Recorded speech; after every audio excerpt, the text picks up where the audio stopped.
Dile Kola Kahe Premananda He Mona Gauranga Hridoya Dadiya Bola Bhaja Gauranga Kaha Gauranga Laha Gaurangera Namure Jai Jana Gauranga Bhaje Se Hoyamara Pranure Hare Krishna, Krishna Krishna, Hare Hare, Hare Rama, Hare Rama, Rama Rama, Hare Hare, Yasyaiva Padambuja Bhakti Labhya, Prema Bidana Parama Pumata, Tasmai Jagan Mangala Mangalaya, Chaitanya Chandraya Namo Namaste. Chaitanya Chandraya Namo Namaste. Chaitanya Chandraya Namo Namaste.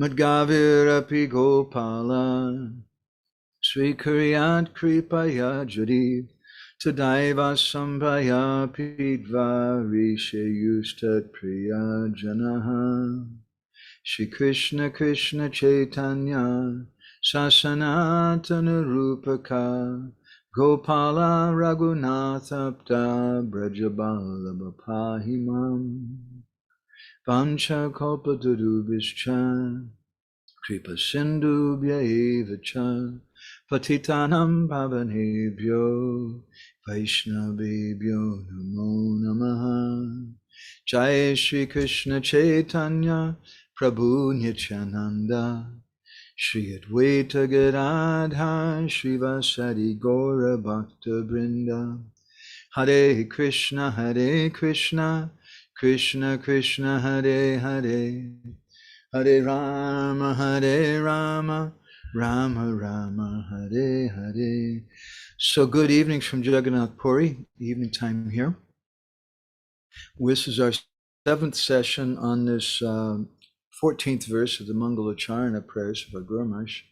Very important verse, one of the most important verses in all of Gaudiya Vaishnavism. This is 2nd verse in Rupa Goswami's Mangalacharana in his Vidagdha Madhav. And it's a verse which appears 3 times in Chaitanya Charitamrita, including it's the 4th verse appearing in Chaitanya Charitamrita. And it's one of the most important Mangalacharana verses there.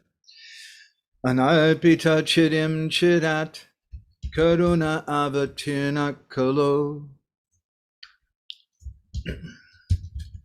samarpahitam manujula rasam swabhakti shriyam Hari Purata Sundara Juti Kadamba Sandipitaha Sada Hridaya Kandare Sparatuva Sachinandanaha. May the Supreme Lord, who is known as the son of Srimati Sachi Devi, be transcendentally situated in the innermost chambers of your heart, resplendent with the radiance of molten gold. He has appeared in the age of Kali by his causeless mercy to bestow what no incarnation has ever offered before, the most sublime and radiant mellow of devotional service, the mellow of conjugal love. So we've been reading from this commentary attributed to Srila Jiva Goswami, which we printed in some of our Bindu issues. And I won't look back so much on all that, but in our last session, I looked a little there. He raises a question that how can you say this prema has not been given before? It's a very nice question. It's an honest question. If somebody says something very strongly, if your Gurudev says something very strongly, if an extremely exalted Vaishnava like Srila Rupa Goswami says something very strongly, Anarpita-carim cirat karuna avatirna kalo, that nobody has given this thing for a long, long time, and you have some doubt about that doesn't make sense, you could just be quiet. But my Guru Maharaj said that sincerity means that you're honest. And he gave a few nice examples, just like a student in school. he's studying, he's hearing the speaker, the teacher speak about mathematics, and he doesn't understand what the teacher's talking about. But he's embarrassed to raise his hand and say so. Because if he raises his hand like that, then everybody will think, oh, he doesn't know this student. He's not a good student. So to get the respect of everyone, he's quiet. Another example he gives is during a Hare Krishna feast. They come around and they serve out the sweets twice. And then they come around a third time. You took sweets both times. And they come around with sweets the third time. And you really want some sweets. But all your brahmachari friends are looking at you. And you think that if I eat sweets right now, they're all going to make fun of me. They're not going to appreciate me. So then you say, no, I don't want any. You're acting like you're renounced, but you're not. And my Guru Maharaj described this as a type of kapatya, or a type of duplicity, a type of cheating. So nishkapatya seva, or sincere honest seva, means that we do this pariprashna. Pariprashna doesn't just mean that, like in school, we have a list of questions to pass a test. I remember I was teaching in one Bhakti Vaibhav course, the last Bhakti Vaibhav course I taught. and I quit teaching because of what happened. The students were, I was presenting this particular topic, it's from the 5th canto about Lord Rishabhdev, in a way that I felt the devotees could relate to. And it worked. I could see that. I was watching the devotees and they were all, wow, they were very, very interested and engaged. I was telling them that, how does this relate to us? Lord Rishabhdev's passing stool on himself, not taking bath. He's a madman. What has that got to do with all of us? It's just so theoretical. But I told them, I said that this represents to me a kind of natural tension that we find in our society sometimes between bhajan and preaching. And sometimes we had devotees doing bhajan like Gorkishodas Babaji or Vamsidas Babaji, who seemed like really strange people. Even some of the devotees in our Hare Krishna movement, they're really pretty strange sometimes. So how do we understand that? And there's sometimes their desire to do bhajan and they're not doing so much preaching. So we spoke something about that and how we should learn to live alone in the crowd. We live in the crowd, we do our preaching, but at the same time, we have to learn to live alone, as Lord Rishabhdev was doing. So I was presenting this, the devotees were very happy, I could see watching, but actually they weren't so happy. They were very attracted by it, but I could see they were becoming very nervous and agitated even, because they could tell this is not going to be on the test. And we're going to have to pass a certain test with certain verses, and this thing he's speaking about is not on there. So I wasn't inspired to go on and speak about it then. So we should have pariprashna, questions, but the pariprashna, the questions are not just, how can I pass a test? It's not just information content. But it's very difficult for us because that's the way we've all been raised, based on information content. But we should know that in bhakti, we should look at it. Prati shloke pratyakshri nanatokoi. Chaitanya Charitamrita says that the Bhagavatam, Bhagavata Vibhu, that this Krishna Vibhu Bhagavata, that this just says Krishna's Vibhu, the Supreme Personality of Godhead, so also is Bhagavatam. And Prati shloke pratyakshri nanatokoi. Each and every verse, each and every syllable of Srimad Bhagavatam has unlimited meaning. So we should look in that way. And the purpose of the Bhagavatam, it's not, did you ever think that if understanding Shastra is so important, and that's one of the symptoms, right, of an Uttama Adhikari, that he knows Shastra, so then what about someone who's blind? Or what about someone who can't read? Does that mean they can't be an Uttama Adhikari? And what about Gorkishodas Babaji? He could read Bengali. Sometimes we say he was illiterate, but he couldn't read Sanskrit. He wasn't reading Bhagavatam. He heard Bhagavatam. He's reading a Bengali translation. He would speak about Bhagavatam oftentimes with devotees, but he wasn't a big pandit. So if we look just for that scholarship, we'll be lost. But what's wanted is not just gyan, but vigyan, some realization. And this is what Krishna speaks about in the Gita when he says Raja Vidya Raja Guyam. That this knowledge, when it's realized, is Raja Vidya Raja Guyam, Pavitam Idam Uttamam, the most purifying thing. But because it's Pratyak Savagamam Dharmyam, it's practically realized. So our first point is that this is very nice, that this person is being so straightforward. He's raising his hand during a lecture, so to speak, of Rupa Goswami. When Rupa Goswami is saying, Anarpita-carim cirat karuna Avatara, this hasn't been given a long time. And the person raises his hand and says, doesn't make sense to me. You're saying this prem hasn't been given in a long time, but we can make a long list. We spoke about this in our last session. What about Prahlad, Ambarish, Hanuman, Vibhishan, and the Pandavas? They got prem, so it's not new, right? It's seen in every yuga. Right? So how do we understand it? So we spoke something about that. And another objection the person raises then, because he's very straightforward. It's not that he's arguing with Rupa Goswami. And if the person was actually sitting in front of Rupa Goswami and stating these doubts, I think that Rupa Goswami would be pleased because he's being honest. He's not acting like he doesn't want a sweet when he does. He's not acting like he doesn't have any questions when he does. He's being simple and honest. So a stronger objection, Putana,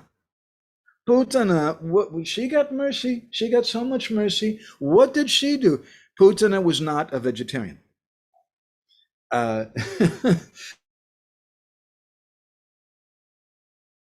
It was the blood of small children, little babies. She was really, really bad. But she got prem. So what about that? And let's support that. In the Bhagavatam, 3rd canto, it said, Aho bakis yam stanakalakutam jigam sayapyayadapya sadavdi lebi gatim datruchitam tatonyam kambadayalam shadanam brajema. Aho means, when you're just exclaiming, it's just something really astonishing. Aho, Baki, who's Baki? Baki is a feminine word. When you have the E sound at the end, which is a long I here, that indicates feminine gender. So who's Baki? Who's Baka? Baka is Bakasura. And Baki is the older sister of Bakasura. That means Putana. Aho Bakiyam stana kalakutam. That this Putana, stana means the breast. She put this kalakutam, this very, very dangerous poison there. Jagamshaya. What was her purpose? Her jigamshaya, she had this desire to kill Krishna. Angsa means to kill. Jigamsa means this desire to kill. Apayayat, she forced him to drink. But that same Putana, who was a sadhvi, we spoke yesterday about the asadu, the asaruttara, the asarutam, and the apyasarutam, 4 different types of unsaintly persons. Well, she's an asadvi. She's not a saintly person because she was very hateful toward Krishna. But lebi gatim datri. Lebi means that she got, gatim means that what you're shooting for, your gati is your goal. She got that destination of a datri, of a nurse. Therefore, he says, Kamvadayalam Sharanam Brajami. Who else can I take shelter of? Sharanam Brajami, who's so very, very doyalam, who's so very, very kind, other than Krishna. So Rupa Goswami, in our conversation, we're imagining, perhaps he replies back to this question. Very nice question. You're being very straightforward. Thank you.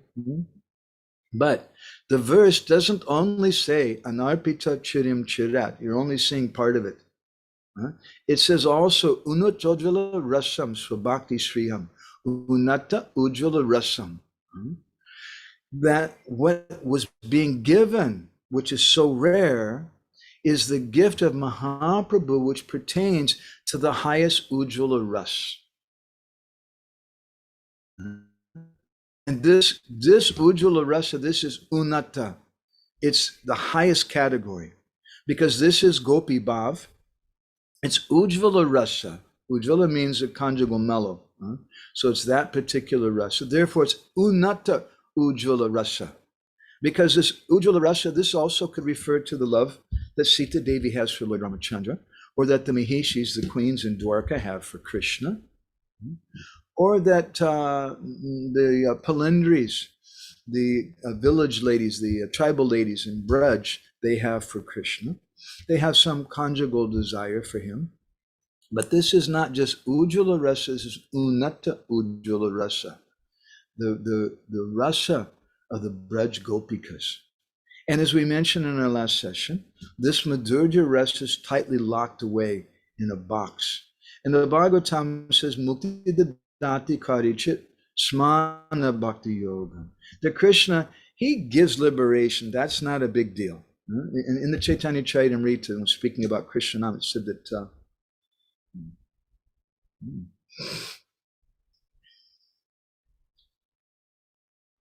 Mukti tucha phalahoy nama basahoyti. Mukti tucha phalahoy nama basahoyti. That liberation, tucha phala. Tucha phala means, tucha means insignificant. And fruit means, it's a fruit, insignificant fruit. Mukti tucha phalahoy nama basahoyti. You can put it anywhere, Prabhuji. It's okay. Okay, I don't know what, I can't move right now. Maybe on the, if it's on the altar, you can take it from there, or maybe on the bookshelf underneath the picture of Prabhupada. So, Mukti tucha phalahoy nama basahoyti. Even nama bas, that'll give you mukti. You just accidentally chant the holy name. I saw, maybe some of you seen a movie called The Devil and Mr. Devan or something like that. I don't know. It was a movie with Bill Cosby a long time ago. And some of my devotee friends were in that movie. Vasal Prabhu is in there and a number of devotees. And in the movie, there's a bus of Hare Krishna devotees coming down the street, going very fast. And some man, Mr. Devan or something, steps in front of the bus without looking, and he gets hit by the bus and he's killed. And he dies and he goes to hell. It's a long story. So when he dies, the devotees all get out of the bus and they start chanting Hare Krishna around the dead body. And then that person comes back to life. He met with the devil and the devil gave him another chance, maybe because the devotees were there. I don't know. It's just a movie. But anyway, the point is that even if you get hit by a bus and you're dying, but that bus is full of Hare Krishna devotees. And they come out of the bus and they start doing kirtan in front of you. And your last moment is you're looking up at all these crazy people with this paint on their face and shaved heads and chanting this strange thing. What's going to happen to you? Mukti tucha phalahoy. That mukti, that's tucha phala. It's an insignificant thing, even of namabas. So Krishna, he gives liberation very easily. That's not such a big deal.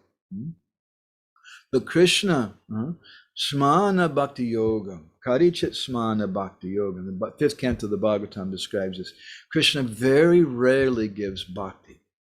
So then if bhakti is rare, mukti tucha phalahoy, that's not so rare, and that's very, very rare. The liberationists, the impersonalists, they go mad trying to get that liberation. It may take them thousands of lifetimes. But we say mukti tucha phalahoy, that's insignificant. So if that liberation is rare, then what to speak about bhakti? And if bhakti is rare, then what to speak of this Ujjvala Rasa? And then what to speak of Unnata Ujjvala Rasa?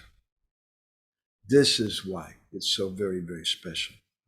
So then the author is speaking in such a straightforward way to Rupa Goswami, maybe saying all the kinds of things that we always wanted to say, but we didn't dare to say because it would be too critical, we might think. He raises his hand again and says, this is really good. This is really good. But answer me then, why didn't Chaitanya Mahaprabhu come before and give this? There's a saying, Subhasya Shigram. That if something is Subhasya, it's very auspicious, then Shigram, you should do it right away.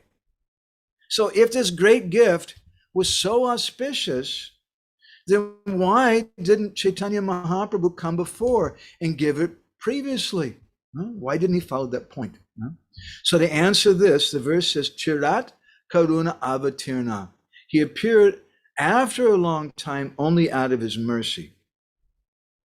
And Navadvipa Hari, that Sri Chaitanya Mahaprabhu, who's a resident of Navadvip Dham, he was waiting for a long time and he was thinking, there's so many pure-hearted sadhaks, but even amongst them, I want to see one whose supreme good fortune has arisen. And when I see that good fortune arising in the sadhaks, then I'll appear and distribute this prema.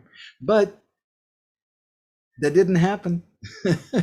There's so many sadhaks in Satya Yuga and Treta Yuga and Dwapara Yuga, so many great sadhus and rishis, but nobody got this thing. He didn't see anybody with that great good fortune. So he appeared himself. Uttama Adama Kichuna Bachila Jachia Dilekako. To give it to everyone. Those who are Uttam, those who are Adam, to the most elevated, to the most fallen. Therefore, Janananda Maharaj is going all over, and he's doing Harinam. All over France, one of the most degraded places in the world, in my humble opinion, after spending some time there. The devotees of the Lord, they're going and they're doing this Harinam in the mood to serve Sri Chaitanya Mahaprabhu. Okay, so then our friend says, that's all right. Can I have another question? He says, we understand Advaita Prakatikrita. Advaita Prakatikrita. This is a verse from Vishwanath Chakravarti Thakur's commentary on Prem Bhakti Chandrika. And he says that Sri Chaitanya Mahaprabhu appeared because of Advaita Charya. So then how can you say that causeless mercy is the cause of his appearance? Doesn't make sense. He came because Advaita Prakat. Prakat means to manifest. Prakati Krita. Krita means to do. No? Advaita Prakati Krita. He appeared because Advaita called for him. Advaita was offering tulsi leaves to Shalagram and loudly crying because the atheists were there and there was no Vaishnavas. So how can you say that it's by causeless mercy? So then our Rupa Goswami replies, that's true. Yes, it's very true indeed. But at the same time, one can only understand Bhakti Mama Bhajanati Yavanyas Chesmi Tatvata. One can only understand Krishna by bhakti. One can only control Krishna by bhakti, by prem. It's said in Bhagavatam, in the 9th chapter, the 10th canto, Kripaya sit swabandhane. Bandhana means to bind up. And Kripa means mercy. Kripasi it swabandhane. Only by his causeless mercy did Krishna agree to get bound up by the grinding mortar. And again, the Bhagavatam says in the 2nd canto, Yesham sa esha bhagavando yayed, that only those persons are able to cross over illusion whom Bhagavan gives his karuna, his mercy to. So that attainment's mostly due to his mercy. Okay? And it should be understood, he explains, that when when Advaita Charya roared very loudly and called for the Lord, at that time the Lord thought, this is very bad. He's roaring, he's screaming and shouting like this is Advaita Charya. Who is Advaita Charya? He's Maharudra. He's Lord Shiva. And when Lord Shiva starts roaring loudly, what happens? He may destroy the whole universe. So the Lord thought, better I go there right away and stop him because it's going to destroy everybody who's here. So he appeared. He felt this karuna, this mercy, and that mercy, therefore, was the main cause of his appearance. So in our last session also, we spoke some things from Brihad Bhagavatamrita, from Sanatana Goswami's book, how Krishna very rarely gives bhakti, and that most of the demons who were killed by the avatars, by Matsyakurma, Varaha, Nrsimha, and others, they had to take birth again to get further purification. And we spoke from the Vishnu Purana about that, how they didn't recognize Krishna. Even when Hiranyakashipu was killed by Lord Nrsimhadev, he just thought, this is some really far out creature.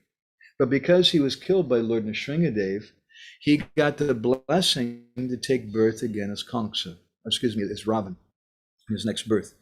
And as Ravan, again, he didn't recognize the Lord when he was killed by Ramachandra. He thought, who is this guy? Is this an ordinary man? How is it possible that he's killing me?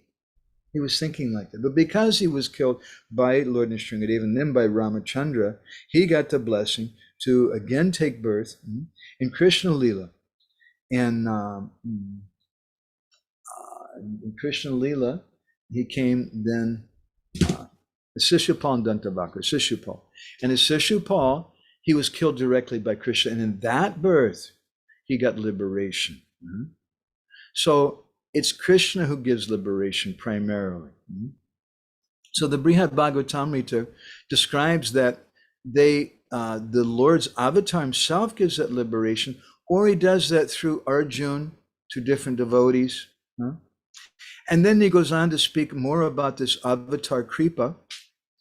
Hanuman Jambavan Shriman Sugrivo Ta Vibhishanaha Guho Dasharato Pyete Nunam Katipaye Janaha Raghunath Avatare Smach Chudam Bhaktim Tulebhire Vishudasha Chakashyapi Premno Vartapi Nastita.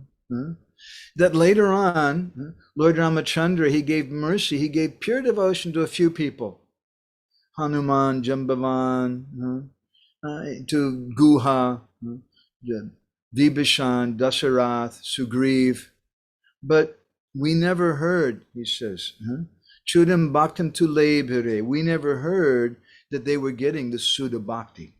We never heard that they were getting this Krishna Prem, this topmost Krishna Prem. And this is a wonderful thing. We can understand something about the mercy of Lord Ramachandra. Sanatana Goswami, in his commentary in this verse, he says that in this list, Hanuman, Jambavan, Vibhishan, Dasarath, and Sugriv are all eternal associates of the Lord. And in fact, Hanuman is considered to be kind of like Vishnu Tattva. It's a complicated discussion. But Guha, he was a Nishad. He was like a tribal person. But that Guhad was also, he also got this mercy. So there's something more. The Lord Ramachandra did give some great mercy, but it wasn't anything compared to the mercy that Krishna gave and the mercy that Sri Chaitanya Mahaprabhu gives us, Unnata Ujjala Rasasa Bhakti Sriyam. So I'm just looking through Brihad Bhagavatamrita. Then he speaks about what to speak of them. He says even the trees, they got Krishna Prem in Krishna Lila. And Kunti Devi, in the first canto of the Bhagavatam, she also makes that same comment. Ime Janapida Swasruda, that all these different trees, Sipaka Voshadi, Oshadi means the herbs and things, but these trees and herbs, they got so much mercy because of your glancing over them. It's described by some of our acharyas that why is it that Krishna wanted to go herd the big cows? He was herding the small cows and he was very happy he's able to see the gopis. He's seeing Mother Yashoda and Nanda Maharaj every day. What is the necessity of Krishna going to herd the big cows? And a wonderful answer is given. When Krishna's herding the small cows, he just goes a short distance away from home.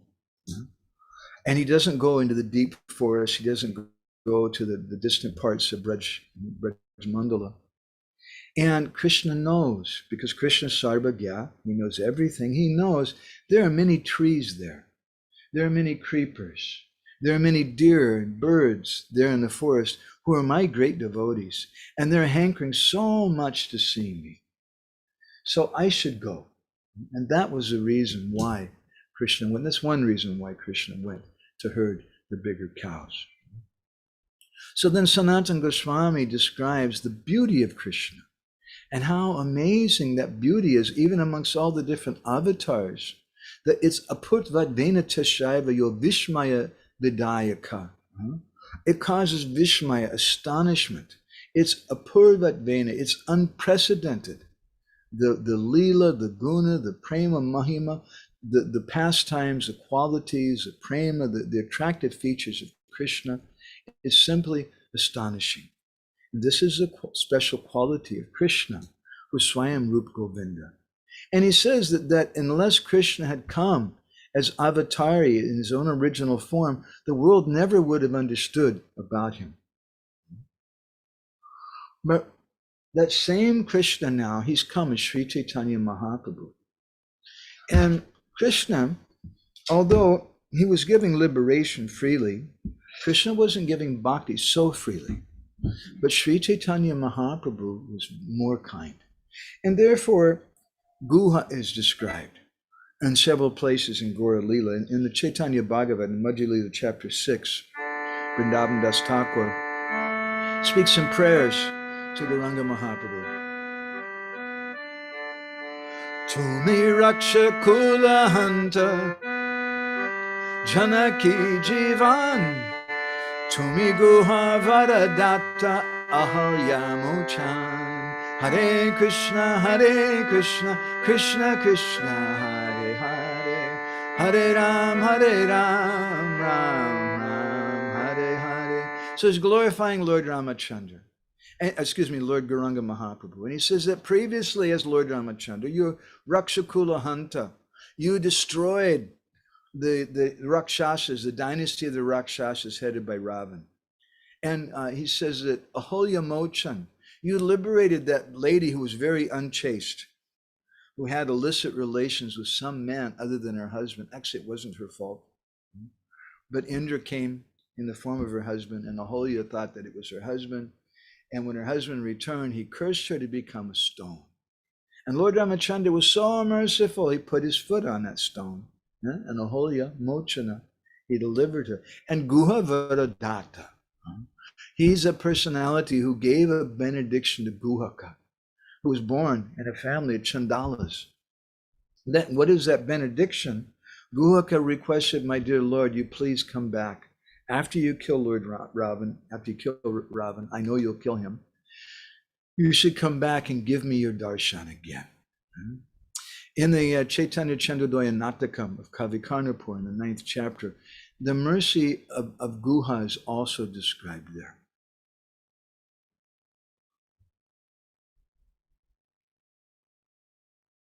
Astane pripratayati kripa mishvara so satantraha stane puchair janayititaram nunam adashyam eva Rama Deva Saguham Akarot Atmaniyam Sakayam Krishna Stotra Pranamati Vidohantamoni Babhuva.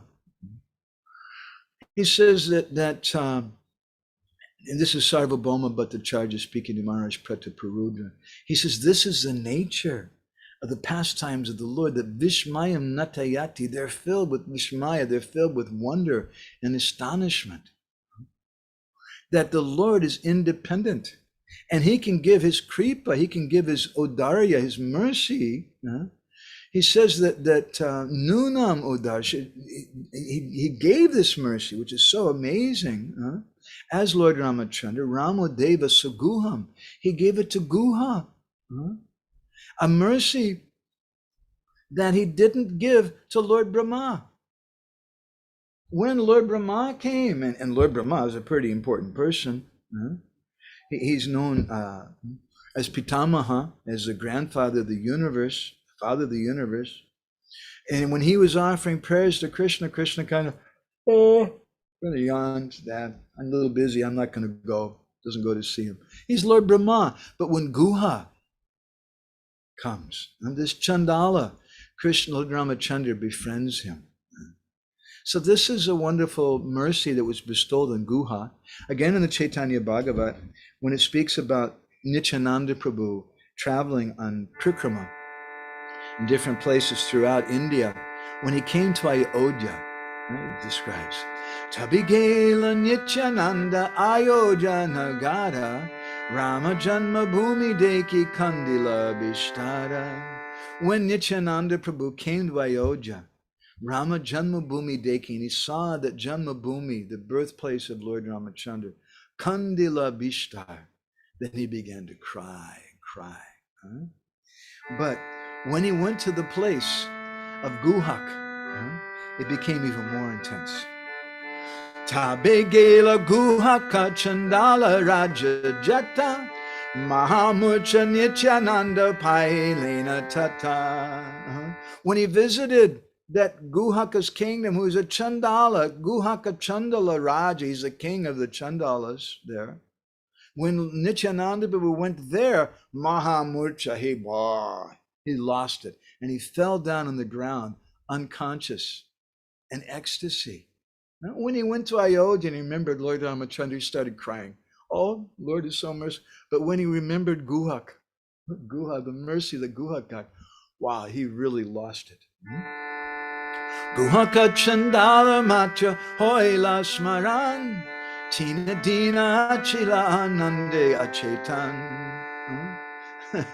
But Guhaka Chandala Matra Hoila Smarana, when he began to think about the mercy that Guhaka got, the activities of Guhaka and his exchange with Lord Ramachandra, Tina Dina Anande Achetana. Achetana means, Chaitana means consciousness. Right? Achetana means he became unconscious. Tina Din for 3 days. Nityananda, we just fell down unconscious.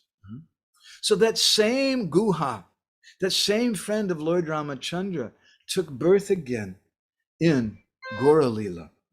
Bhaktivinoda Thakur describes that he became Sadananda Bhattacharya. Rama Mitra Guhaka Prabhura Icha Base Eshtani Jamilena Viprera Aurase. That by the Icha, by the desire of Prabhu, by the Icha, the desire of the Lord, Rama Mitra, Guhaka, that Guhaka, Lord Ramachandra's friend, took birth in a family of Brahmins. Sometimes people in India, they criticize the devotees. Sometimes they've told us that, anyway, it's really nice you people chant Hare Krishna. In your next life, you might be able to take birth here in India and you can continue. It's a common idea. Even at the time of Prabhupada, people were saying like that. But here we hear about Guhaka. And he's taking birth again, not because, just because he got so much mercy, but because he got mercy of Sri Chaitanya Mahaprabhu, not just mercy of Lord Ramachandra. It wasn't just because he'd done some pious activities or something, but because he was Lord Ramachandra's mitra, Lord Ramachandra's friend. And so in Gaura-lila, Sadananda Vipra Bhattacharya Namatanya, he became known, Guhaka became Sadananda Bhattacharya, and Rama Bina Trijagati Nahi Janiyar. He didn't understand anything except for Lord Ramachandra. And Mahaprabhu, Nityananda Prabhu was speaking to Jiva Goswami. Jahidina Prabhu Mora Janme Maya Pore, Shahidina Sadananda Chila Mishra Gare. That day, Jadina, Prabhu Mora, my Prabhu, Janma Mayapur, when he took birth in Mayapur, on that day, Sayyidina Sadananda Chila Mishra Gare, Sadananda Bhattacharya, was also there in the house of Jagannath Mishra. Prabhura Janama Kali Jata Deva Ganam Mishra Bhavani Sishu Kore Darashan Parama Sadaka Viprachine Deva Gane Janila Amada Prabhu Jamila Ekane.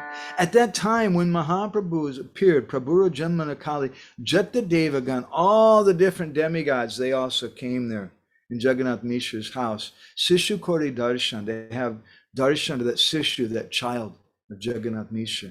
Parama Sadaka Viprachini Devigan. At that time, Sadananda Bhattacharya was looking around and, wait a minute, I know who that is. That's Indra. That's Vayu. That's Agni. That's Varuna. I know what you guys are doing here. You can't fool me. He could see that. He had that vision. And he watched them offering prayers at that time of the appearance of Sri Chaitanya Mahaprabhu. And then he understood, my Ramachandra has appeared. And he had some meditation at that time. Parama Kotuka Vipra Aila Nija Gare Ishtajani Deki Vipra Goranga Sundare Hare Krishna Krishna Krishna Hare Hare Hare Ram Ram Ram Hare Hare. Parama Kotuka boy Vipra. Well, he became really happy. This is pretty far out. Saw these demigods today, saw the birth of Gauranga Mahaprabhu. It was a good day. So he went home. And Ishtajani, he began to meditate on his Ishtadev, Lord Ramachandra. But Deki Vipra Gauranga Sundare, when he started meditating on Lord Ramachandra, he didn't see Lord Ramachandra. Instead, he saw Gauranga Mahaprabhu. And what did he see?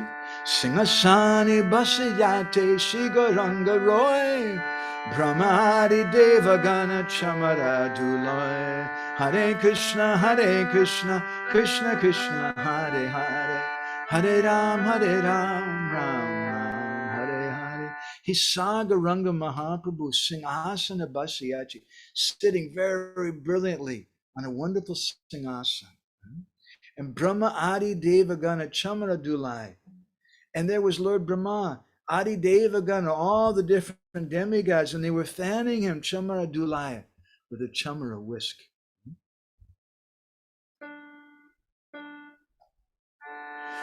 Punadeke Ramachandra Durbadala Sham Nikate Lakshmana Vishri Anantadam Bami Sita Samukhe Bhakata Hanuman Deki Avi Prera Hoila Prabhu Tattva Gyan Hare Krishna, Krishna Krishna, Hare Hare, Hare Ram, Ram Ram, Hare Hare. Then Punadeki, Puna means again. So from this way, Punadeki Ramachandra, he saw Lord Ramachandra, whose Durbadala Sham, whose complexion looked like, Sham means darkish. Durbadala means some newly grown grass. Looks like darkish grass. Sometimes Lord Ramachandra, therefore, is pictured in a dark complexion. By saying Puna, again, implies that Sadananda Bhattacharya was such a great devotee that he was directly seeing Lord Ramachandra on a regular basis. So he saw Gauranga Mahaprabhu that day, but then Punadeki Ramachandra, then he saw Lord Ramachandra again. And Nikate means nearby.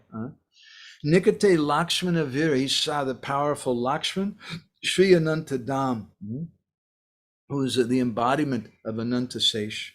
Bhami, then on his left side, Bhami means left, Bhami Sita, he saw Sita Devi. Samundri, Bhakti Hanuman. And in front of them, he saw Bhakta Hanuman. And then he saw all this, Deki Avipra, and he understood, this is my Lord Ramachandra. And so, absorbed like this, and not seeing it, Paramahananda Vipra Mayapur Giya, he went to Mayapur, and he had darshan of Sri Chaitanya Mahaprabhu. And at that time, that Brahmin was thinking to himself, Danyami, Bole Badaba, Gora Rupe Ramachandra Sumike Amar. He thought again, Danyami, I'm blessed. How we should think like that. You're blessed. You're living in the temple. You're chanting Hare Krishna. You're worshiping the deities. You're cooking prasadam. You're chanting Hare Krishna. You're doing so many. You're blessed. And he said, Boli brought up, this is amazing. Guru Rupe Ramachandra Samukhiyama, right in front of me. My Ramachandra is present as Sri Gauranga Mahaprabhu. Katadina Sankirtana Rambohaila Sadananda Gora Boli Tahate Nachila. And when that Sankirtan party started in Navadvip Dham, that Sadananda Bhattacharya, he also chanted. He was chanting the names of Gauranga. And Tahate Nachila, he was dancing like a madman in that Kirtan party.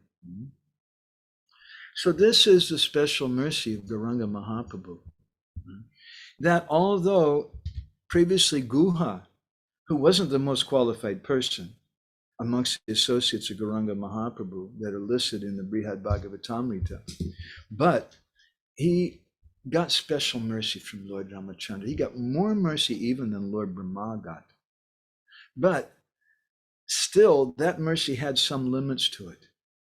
But when that same Krishna came as Gauranga Mahaprabhu in Uttama Adama Kichuna Bachi Lajachi Adilekako, he was giving Krishna Prem freely to everyone through this holy name, that Sadananda Bhattacharya, he saw Gauranga Mahaprabhu.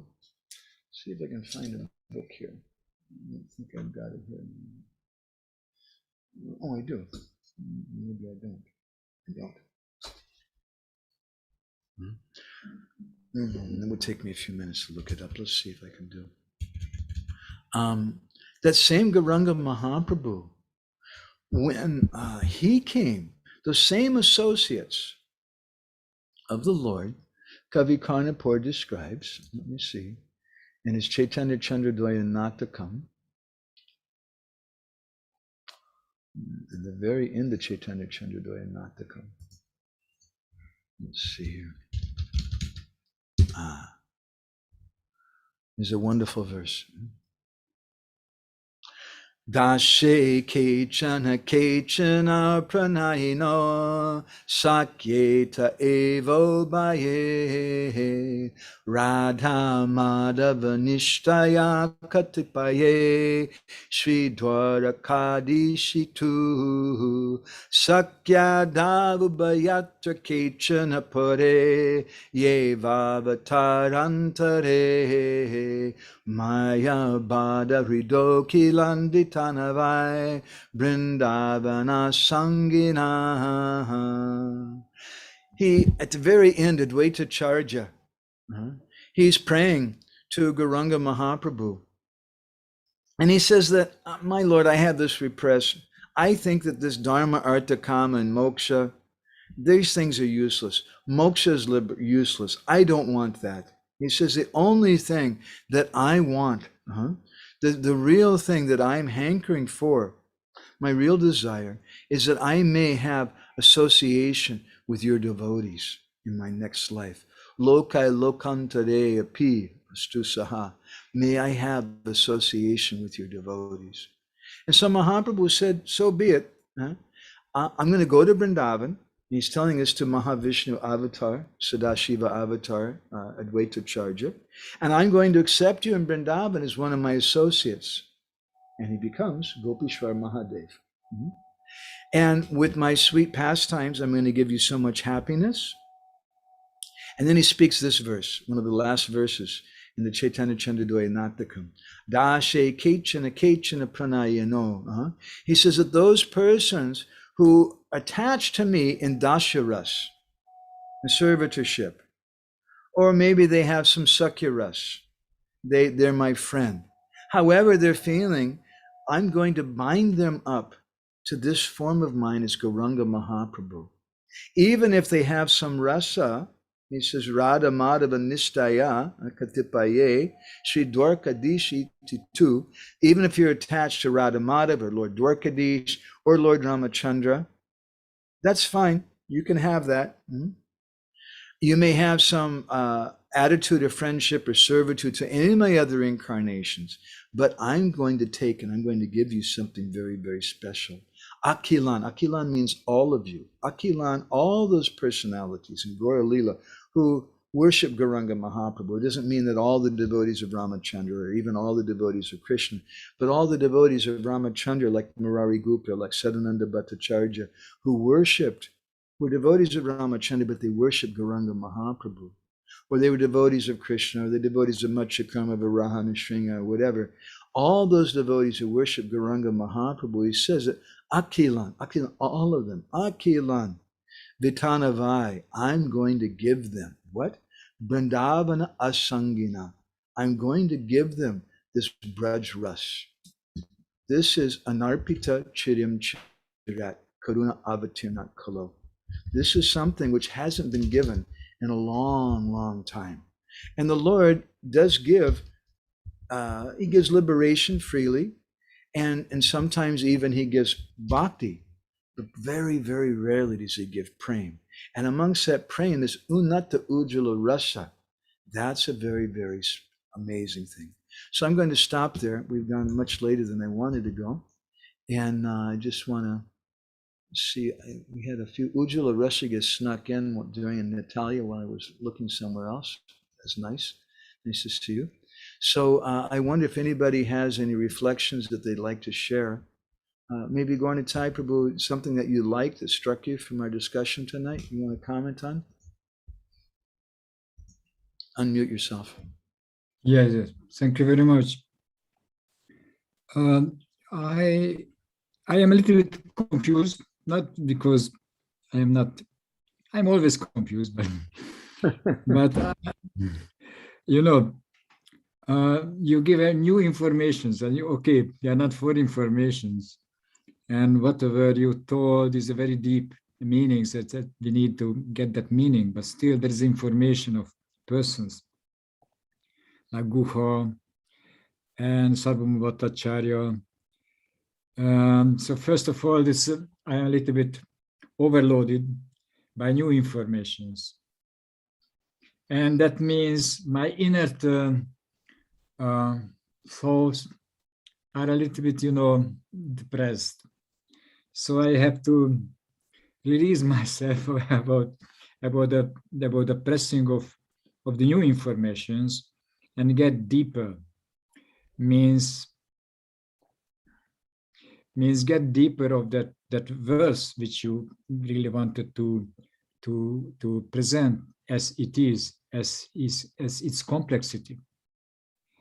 And my main thought is that we have to grow as a spirit soul to grab that complexity and not just analyzing things, not just synthesizing and logical working, but somehow just allow to attack us like a whole. And that's I like very much your summaries, because that helps me to put the whole again together, not just one part of the class. So that's my. Prabhuji, I heard a lot from my Guru Maharaj. I heard a lot from Fakir Mohan Prabhu. And like you, sometimes I was trying to write down, oh my God, there's all this information, there's this and this and that. But then after some time, Fakir Mohan Prabhu, he wouldn't let me make notes. And he wouldn't let me make a recording. Other people, he'd let them make recordings, but he wouldn't let me. And then I understood by his mercy that it's not about the information. And it's not just information.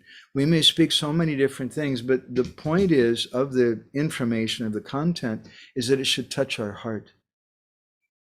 And that's what's very, very important. That's what's we're striving for in this thing. And therefore, someone may not have any understanding. Just like, to use a mundane analogy, you can write books. I think there's a guy named Erich Fromm who wrote a book about the art of love or something. I don't know. He just wrote a famous book about love. But you wouldn't have to teach that to Romeo or Juliet, theoretically. I don't know.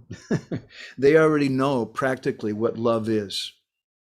So similarly, this information is there. It's not information. It's not just that we're trying to make a mental adjustment, or just to understand something or pass a test, as I was saying in the beginning. But our purpose is we want to purify our heart. And for me, I'm doing this thing not because I'm a teacher, not because I'm a qualified person, but because my Guru Maharaj told me, if anyone asks you to speak, you must. And I do it, he told me, for your own purification. But he told me, when you do this, you just repeat what you've heard from your Guru and the previous acharyas. And so then there's some benefit of that. And it may be a lot of things, and we should think about them. That thinking is also important. It's not just that we just sit and just listen and, wow, I feel really good. I mean, I just feel really good. It's not like some hippie kind of thing like that either. But we should contemplate what's going on. And that contemplation helps things to go deeper into our heart. But yeah, today I didn't cover so much. Mostly we spoke about Guhaka. I wanted to speak something about his example of the mercy that he got, and the mercy from Chaitanya Mahaprabhu. But sometimes, yeah, there is a lot of information. I'm feeling a little nervous because I'm afraid it's going to take me 10 sessions or more just in this one verse, and we have so many verses to do. But anyway, I hope that resolves things a little bit. Something. You have something Just more? a little, yeah, very, very much helpful, because Singha Prabhu can go after that. Just because I was also listening from Ayendra Prabhu's class, not class, but this Namakata. And he told just somebody that unless we are not speaking through name, unless we are not chanting through name, it's not really affecting others. But if you do that endeavor, that we repeating what pure devotees taught, as you taught, I repeat my Guru Maharaj word.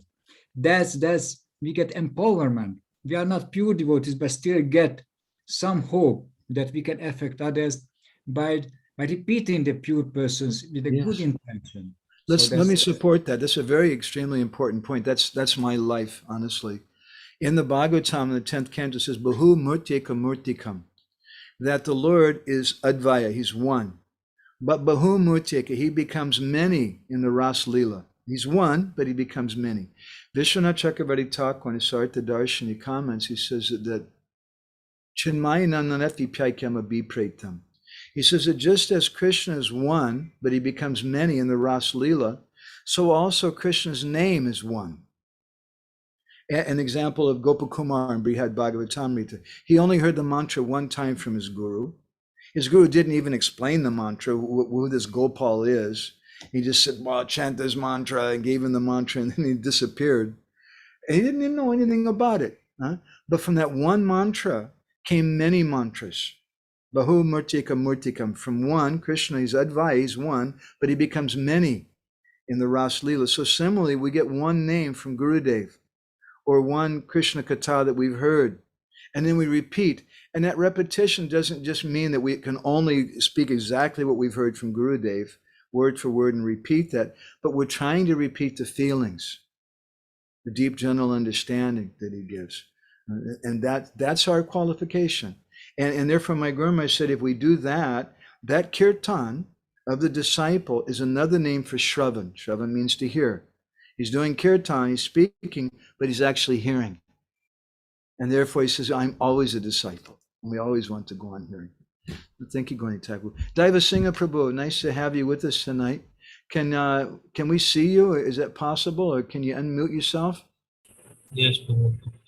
Actually, am I audible now? Yeah, I can see you. Yeah, Prabhu. Prabhuji, like I was reflecting on what Prabhu was saying, and also like something which while hearing I was also reflecting. In reference to what Prabhu said, that I mean there are so many statements. Like even when we see there's so much information, Srila Prabhupada said 10,000 things, maybe like more than maybe 1 lakh things. Right. Sometimes when we hear this thing, the Prabhupada said this, Prabhupada said that, then it becomes like a information overload. Like sometimes for us, sometimes for me at least.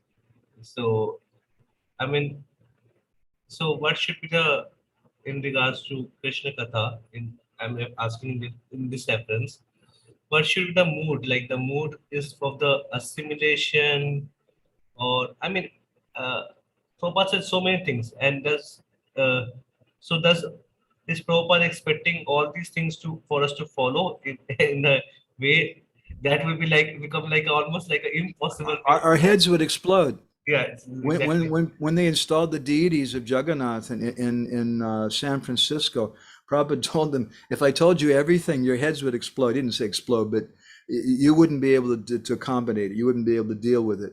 So even the simple things that Prabhupada gave, and many times, sometimes devotees in Gaudiya Math or Babaji's, they say, oh, you're Swami Maharaj, you're Prabhupada. He gave very simple things. And Prabhupada did give very simple things in comparison to some other things which are there in Shastra. Prabhupada kept it very simple. But even those simple things, oh my God, as you said, Prabhupada gave thousands and thousands of different things. So then what is the point of it? We were hearing a nice talk today. I just heard a couple of minutes of it, of Narendra Maharaj speaking, and he was speaking about the proper mood in chanting.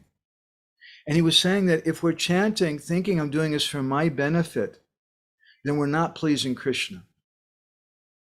But if we're chanting for the pleasure of Krishna, for the pleasure of Gurudev, that's real Nam Bhajan. And my Guru Maharaj used to say a similar thing about hearing Krishna Katha. That we hear Krishna Katha, and we can hear Krishna Katha, we can chant thinking, yeah, it's coming up Kartik, and man, I'm going to chant, 1 lakh every day because I'm going to purify my heart, and I'm going to get so much benefit. I'm going to get rid of anarthas. I'm going to make advancement, and I, me, and mine. We're thinking like that about our Nam Bhajan. But if we go to Kartik and we think, oh, Damodar likes lamps. Krishna likes to hear the sound of his name being chanted. So let me chant 1 lakh of names a day because Krishna will like that so much. Let me go out in Harinam, not because I'm going to become so advanced and everybody's going to appreciate me, or even because I'm going to save the whole world, because I don't know if I can actually do that. But let me do that Harinam because Chaitanya Mahaprabhu gets pleasure from it. Prabhupada gets pleasure from it.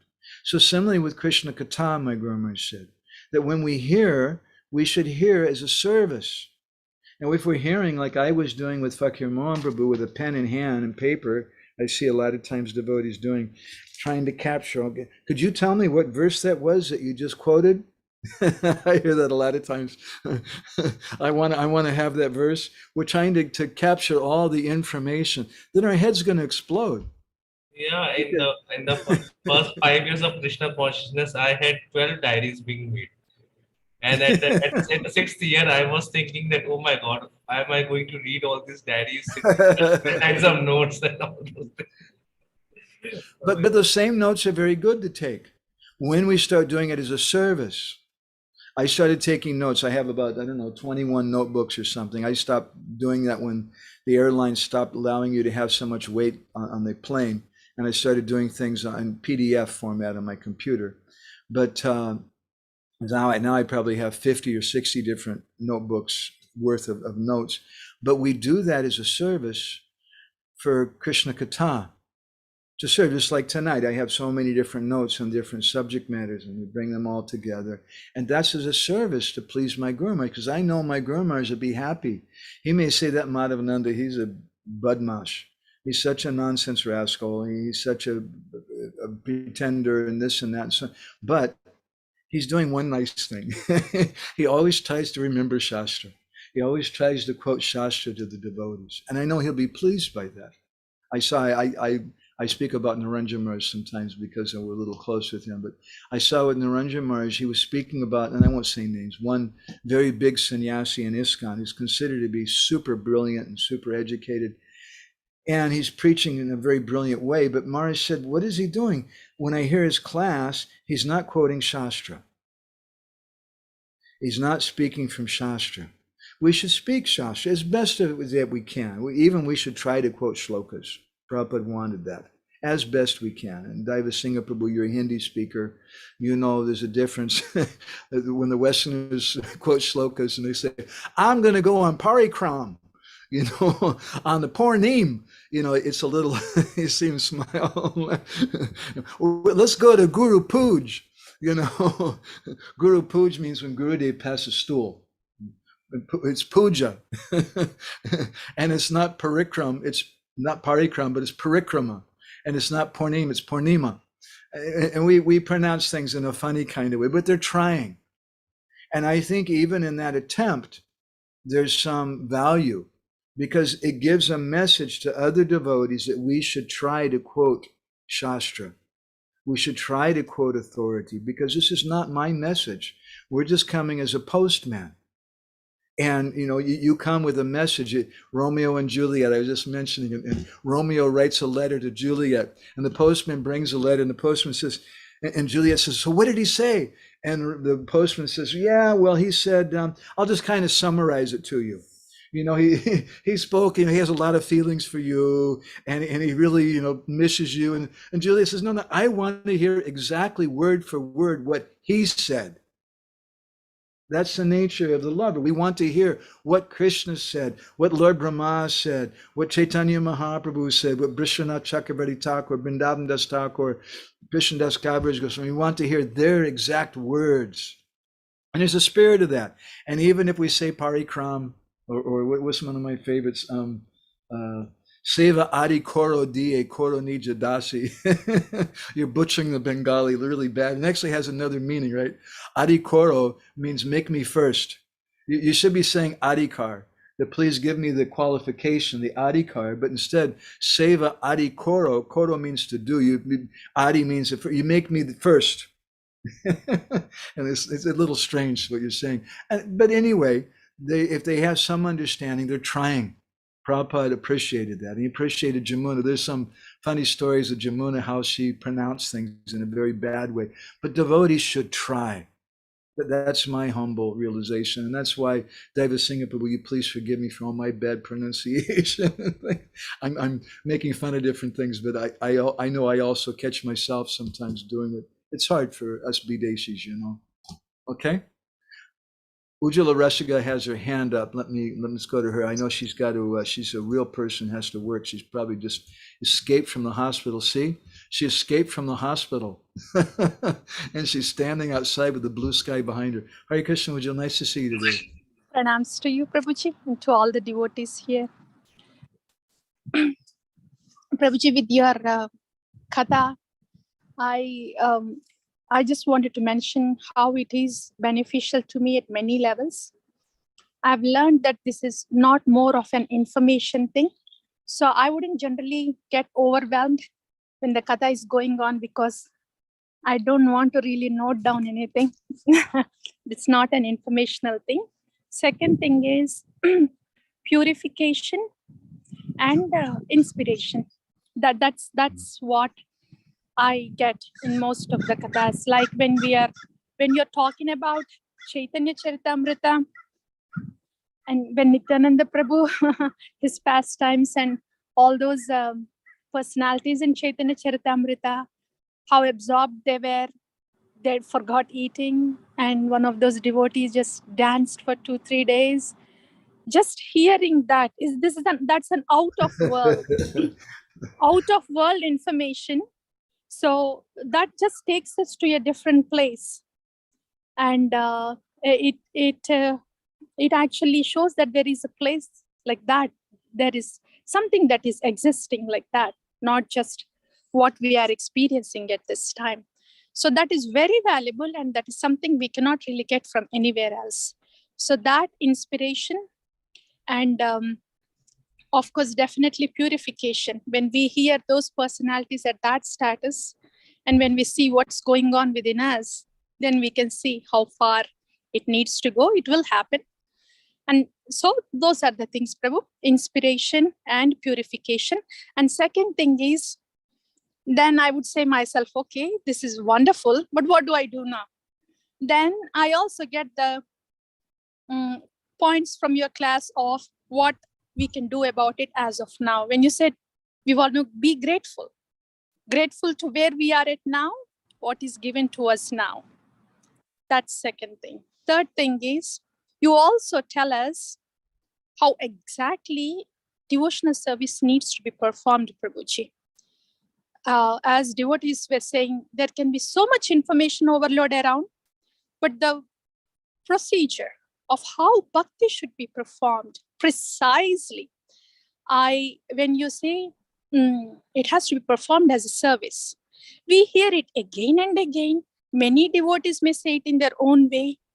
And when we hear Maharaj, Gaur Govind Maharaj saying in his Katha, Eternal Sishyatva, that precise point of this is how devotional performance should be done. This is how bhakti is executed. So that specificity, precision of how this bhakti needs to be performed is super valuable to me. Information I can fill in all the computers can be filled in, but this precision, oh, this is how this needs to be done. So the promised results can be obtained. So that is also available in the class, Prabhuji. So many things like that at many levels. I look forward to Katha. One thing that I personally look forward to is the fact that when we come together and hear and chant together, and this paraspara, we're hearing back and forth from you and from other devotees, then it creates a sangha. And that's one of my great desires, to create a sangha with the devotees. And as you're saying, Srindatam Svakata Krishna Punya Shravana Kirtana Hridyantisto Yabhadrani Vidanoti Suritsatam. It purifies our heart and it gives us inspiration. It's a very important thing. And that inspiration, it's not just informational. My Guru Maharaj, many devotees say, oh my God, Gaur Govinda Maharaj was such a scholar. He was so rasik and this and that. I remember in 1993, 1994, when Guru Maharaj traveled in Europe, I was his servant. When we were leaving London, one of my god sisters, Nalini, she gave me some cassette tapes. And she says, when you're going to go back to Bhubaneswar, and I think it was Vaman Dwadasi or something was coming up. And Guru Maharaj is going to give a special class for Vaman Dwadasi, so I want you to be sure and record that for me with this tape player, this tape cassette. So I said, sure. And we came to Bhubaneswar, and Guru Maharaj started giving that class, and I was sure to put the cassette in and was recording it. And it turned out that class, all Guru Maharaj did was read. Shlokas. I think he was mostly reading from Chaitanya Bhagavat, and he wasn't speaking hardly any English. It was even worse. The only voice on the tape was speaking English was me. And this poor Mataji gave me this cassette, you got to record this Vamana Dwadasi Katha thing.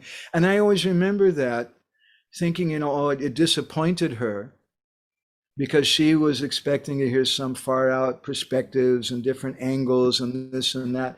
And she didn't hear that. All she heard was a reading. And not only was it only a reading, but it wasn't only a reading from Guru Maharaj, but there's also this useless godbrother speaking on the cassette. And what is his realization? But when you speak this, it makes me think of that. And it gives me some realization that Guru Maharaj was teaching us something. And I often remember that episode, that he's teaching us that it's okay. You don't have to have all these, high ideas and different things. Just speak Krishna Katha. And we should try to speak on the subject matter as much as we can. We should quote Shastra. And it's okay to even read.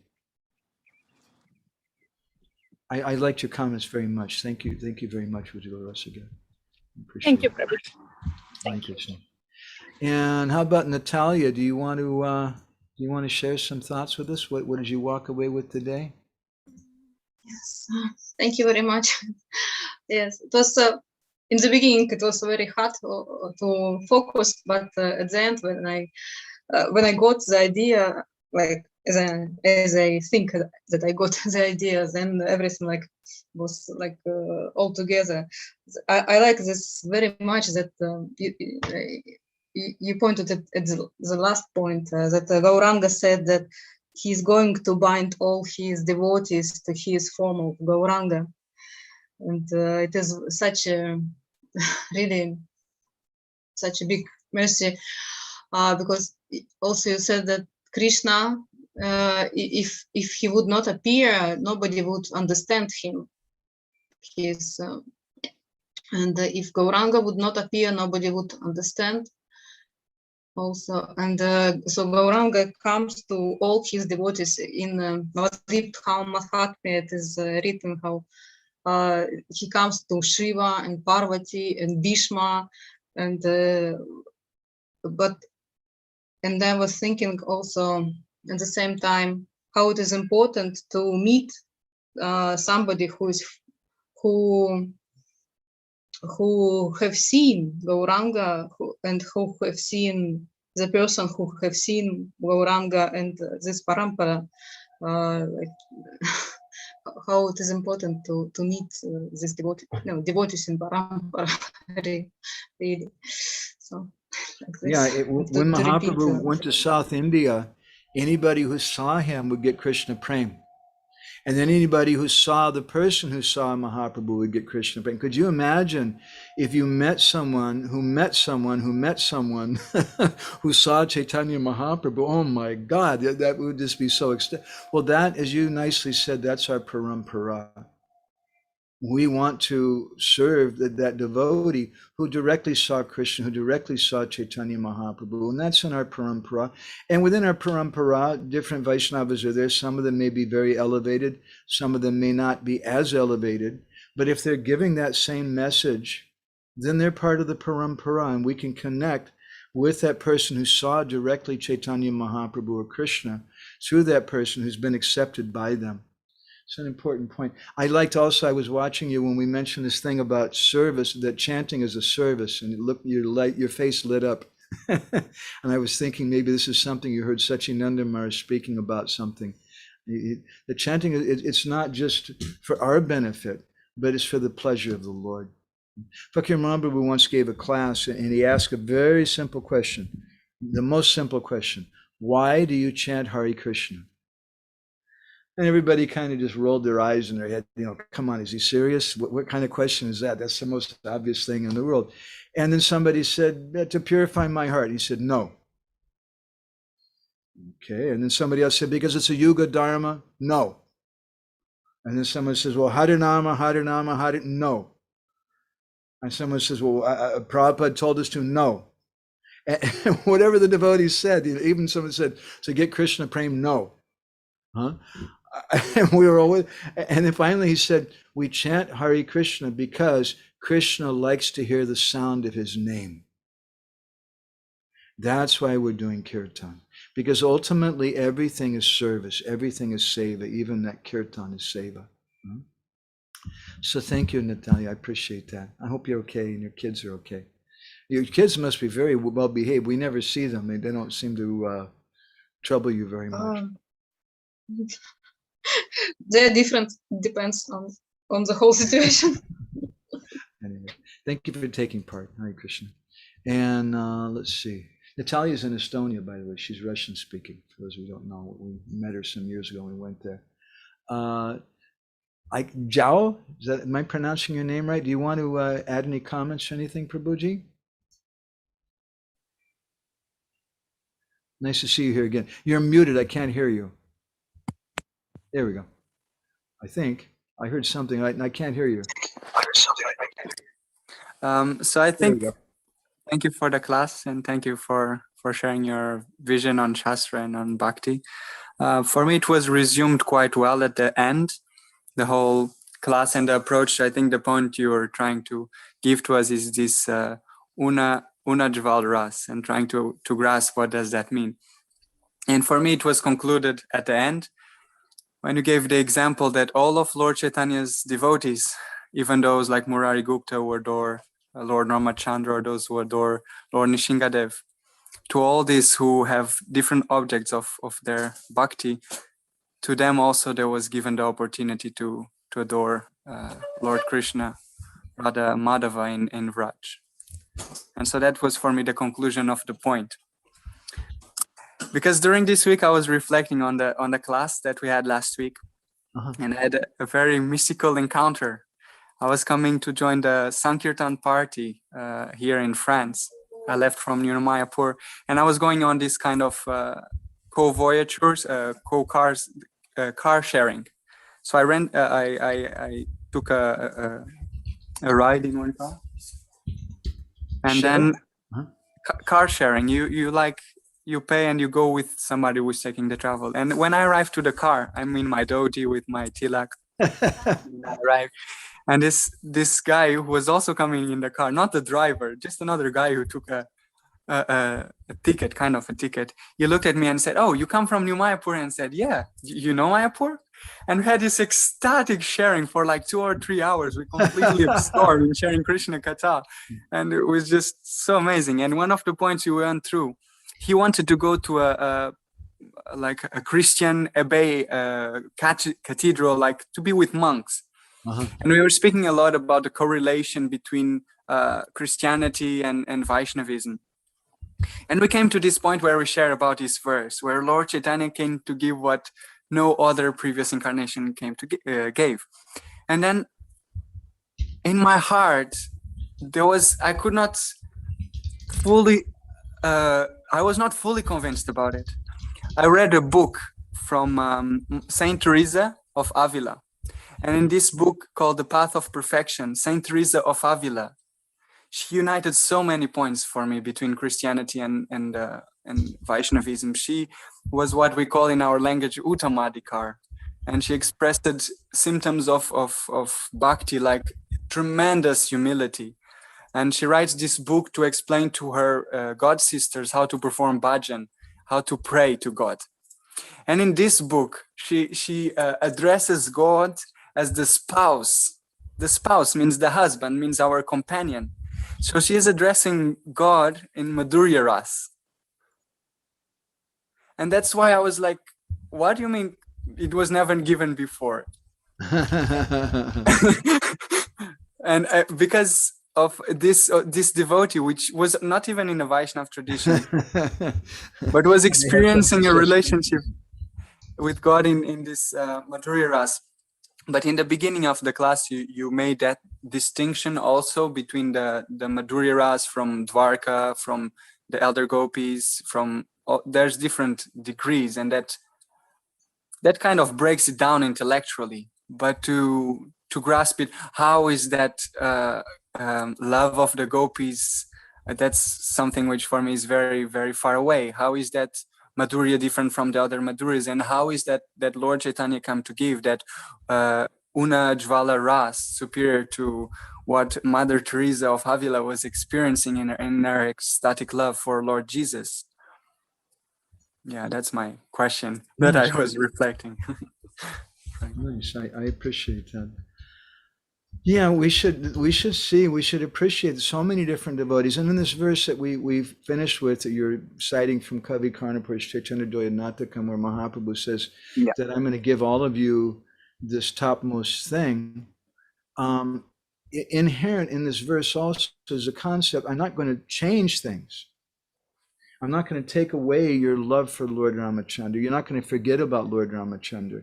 You'll still have it, but at the same time, Bhaktivinoda Thakur comments on this in some places that many devotees in Gaura Lila, they have more than one position. They may be in Krishna Lila and in Gaura Lila at the same time. It's like the cover of the book from the Transcendental Art of Book Distribution. And when you have this hardbound copy, you have the picture where you see Gaura Lila, Krishna Lila. And so similar, but I guess with, for example, Rama Lila and Gaura Lila, we can exist simultaneously. Yeah. Chaitanya Mahaprabhu is so amazing what he's giving. It's such a very, very, very rare, special thing. We should understand something about it. Do you have any reference in regards to this relation, that I was giving of what Christian saints are experiencing in their kind of ras with their Lord? And because that's also the thing for me, it's very difficult. I didn't grasp it. I didn't got yet the answer for their sampradaya, how it works, because Lord Jesus came in the middle, we have no. So I have some questions. First of all, there's a lot of things which the Bhagavatam itself, in the nutshell verses of the Bhagavatam, it says that Anvaya Veti Rekabyam Yatsat Savarta Sarvata, that the Bhagavatam gives information, gives something in two ways, directly and indirectly. So in other words, not everything is directly stated in the Bhagavatam, but some of it's indirect. And so I would say, in regards to your question, that we should apply what we've heard from the Bhagavatam and from Chaitanya Charitamrita, as you've done, when we see some other person, not just, oh, what did Prabhupada say about Christians, feeling like this, or what did, try to look up in the folio for some informational thing. But when we see the particular mood of it, how should we look at that? What kind of mood is that? And we also see Bhaktivinoda Thakur. I haven't heard him speak about this thing of the Christians, although the nuns, I don't know, there's many different schools of nuns and priests and monks, but at least some of the schools of nuns, they take a vow that they don't take a vow, but they have a ceremony when they get their dress that they accept Jesus as their husband. So that's the same kind of feeling again. And in the Sri Sampradaya also, there's different examples in similar ways. So we appreciate that. And we see even Suparnika had some desire like that toward Ramachandra, and it wasn't wrong. That's another topic we sometimes speak about. Or Kubja had that kind of desire. It wasn't wrong. It's appropriate. They should have a desire like that for that form of the Lord.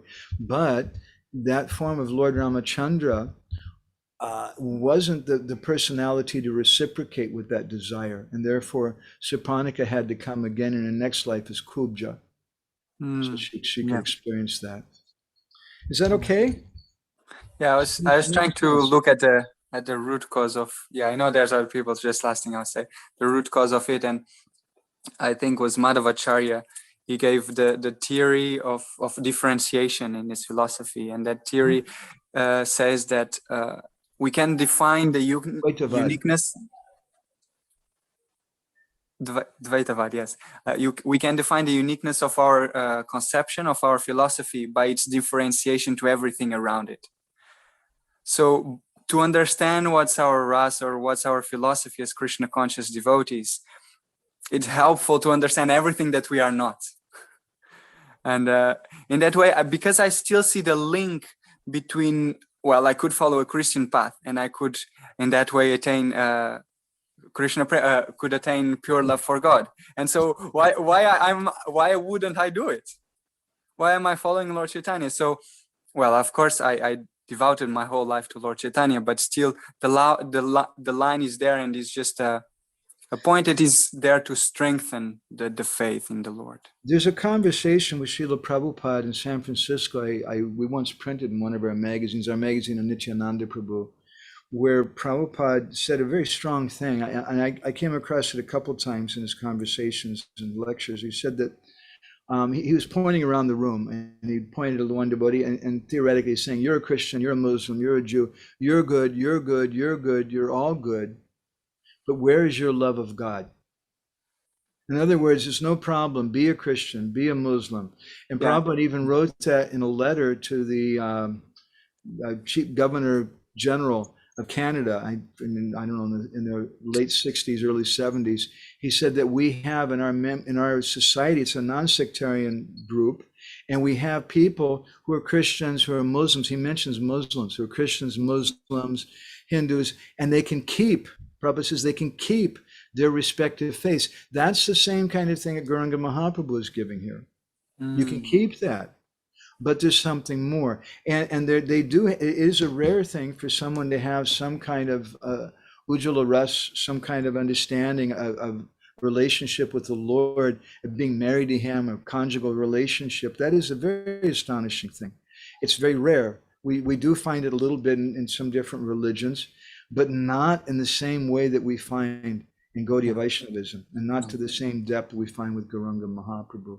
But we're not, we learn again from this last verse of Chaitanya Chandradoya Natakam, we don't mind. Mahaprabhu didn't criticize Murari Gupta and say, no, don't worship Ram, you fool. You should worship Krishna. He didn't say that, but here's something more.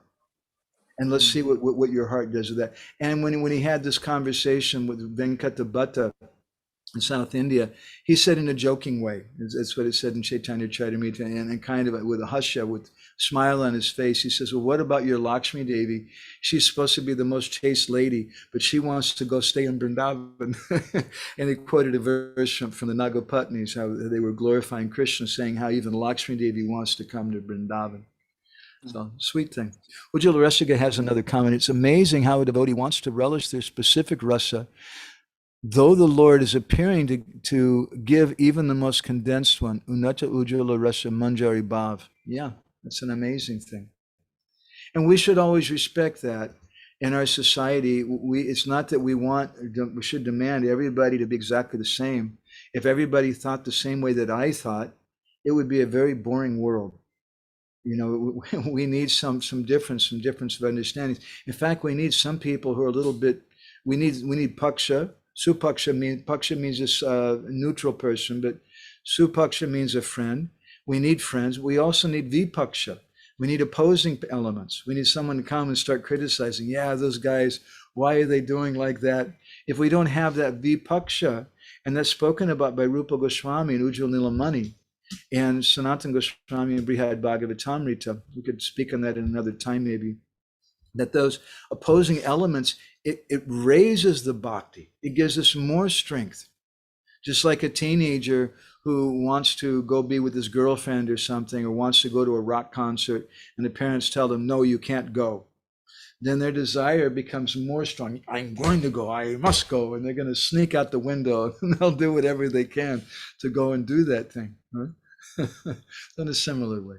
Okay, so we'll go ahead and stop there. Any other reflections from anybody here today? Mataji has something? No? Okay. You want to say something in Russian that you can translate? Something you like? Next time? Okay. We have a few Russian-speaking devotees here with us, at least one today. Daiva Singha Prabhu is probably learning Russian. He stays in Mayapur. It's a good place to learn Russian. There's so many Russian devotees here. Okay, thank you all so much for taking part. I really appreciate it. Srila Prabhupada ki jai, Samaveda Bhakta Binda ki jai, Go Premanandi Hari Hari Bo, Vancha Kalpa Darubhishcha, Kripa Sindhu Bhyeva Cha, Patita